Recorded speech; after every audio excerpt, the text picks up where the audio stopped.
Hi, I'm Rob, Hi, I'm Mark. and today we're talking about, is it Fire Emblem Heroes or Fire Emblem Heroes? It is neither. It is Fire Emblem Warriors for the Nintendo Switch.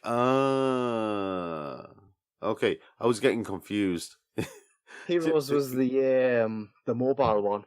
Yeah, that's what I was getting confused with, because you know what I was saying? I was like, Fire Emblem Heroes, I'm sure that's a game as well. And then I forgot that the name was Warriors, which is why the pause.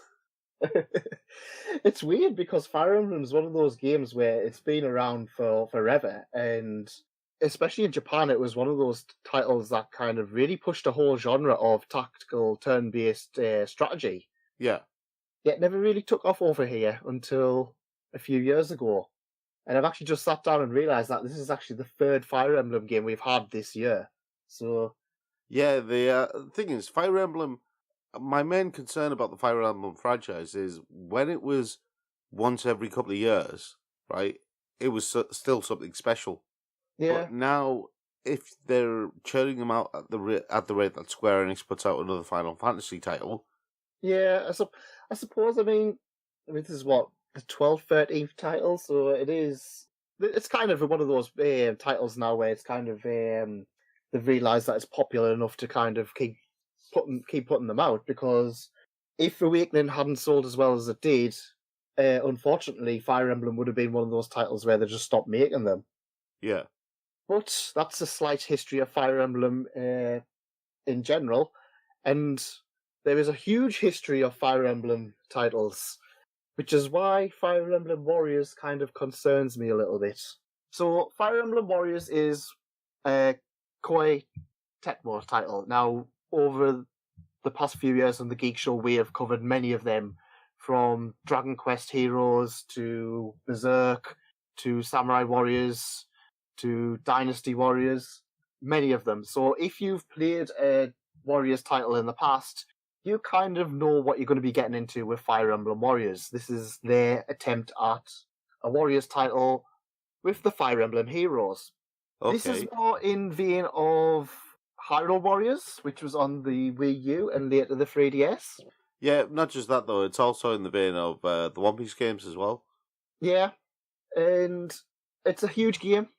It's much like many of the Koei Musou games or Warriors games. There is a lot to do in this game. The plot is nothing to talk about really. With it being set with characters from multiple games, you've kind of just got the standard. We've been transported from another world to this world, but oh no, all of the villains have came too.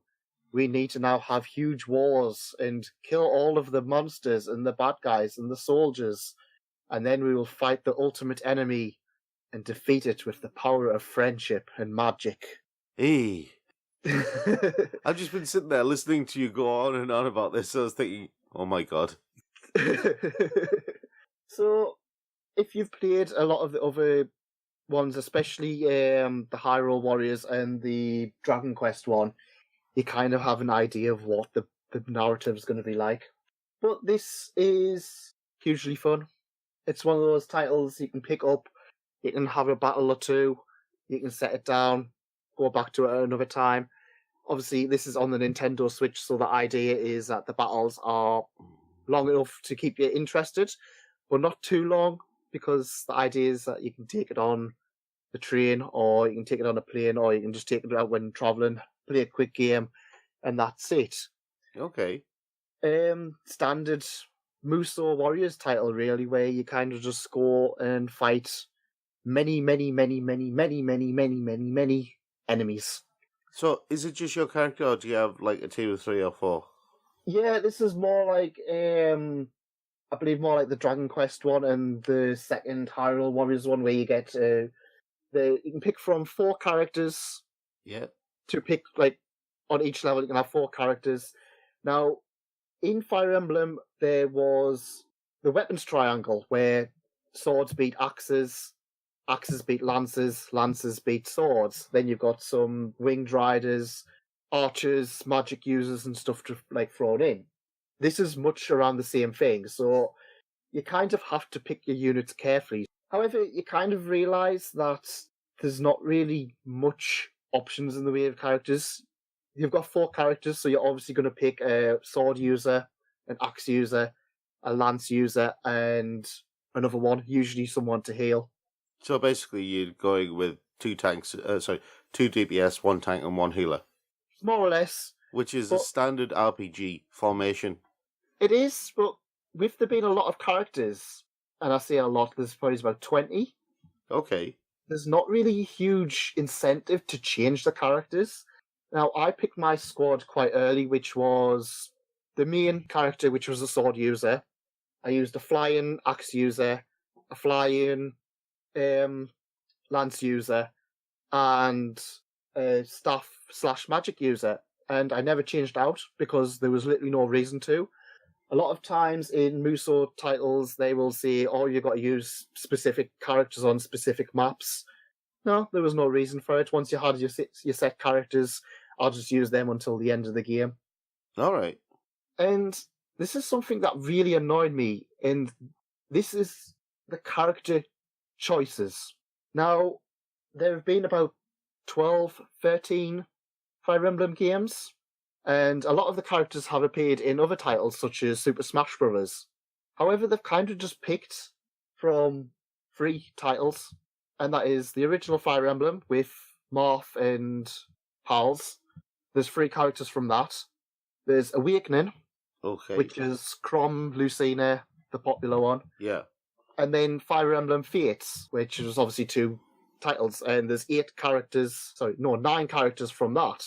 So a lot of the fan favourite characters such as Ike or Roy, who people know from Smash Bros, aren't in the game.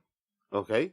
There is 1 character from Fire Emblem 7, which was the first one released in Western, which was, so for a lot of people, that is the nostalgia one. Is that ninja fella? No, it's Lane. Oh, right, I remember that, yeah. So there isn't a huge amount of choice, and it kind of annoys us a little bit because I know exactly what they're doing with this. They've already announced DLC for some of the more popular characters, including Farsha, which is like the most popular female character out there. So they know the market for the DLC. And this just feels like a game that they kind of put out, knowing that they're going to do another Fire Emblem Warriors game in a few years' time. Ouch. You know, kind of where they did it with the Gundam title, and they did it with One Piece, where the first one was a little bit bare bones. Yeah. But the future titles, yeah, we know there's going to be another one down the line. We know it's going to have all of the characters and more games represented. I just felt it was a bit of a shame that they couldn't just pick 2 characters from each game and just put them in. Yeah, but what if those 2 characters used to like each other and dated for a while, but then they had a really bad breakup, and she just looks at him and says, we're going away. Revenge. Well, they're all fighting each other anyway. There's not really much... it's a Musou game. They kind of just put the characters against whoever at some point anyway. It's like the prince is fighting the princess just because... Reasons. No reason. The weird thing is, you're talking about this, and I'm getting strong kind of Warriors All-Stars vibes from it, because they are both Warriors games. But Warriors All-Stars has a story that is Fruit Loops because it's Fruit Loops. That's the only reason it gives. Yeah, I mean, Warriors All-Stars kind of had characters from different genres as well, didn't they? Because I'm sure they had ones from Dead or Alive and Dynasty Warriors and Samurai Warriors and Jeanne d'Arc and all of the many other ones. Whereas this is all kind of like, the characters are all from different games, but it's all Fire Emblem, so it's kind of like, oh, you're a prince. Well, I am also a prince. Let's talk. And finally, we get Matt Mercer talking to Matt Mercer in a conversation, because of course, Matt Mercer has to be the main character in all of the Fire Emblem games. Oh, no wonder everyone likes him. But yeah, despite a lot of faults with Fire Emblem, I still enjoyed it. It's a Warriors game. If you enjoy the other Warriors games, you're probably going to enjoy this one as well.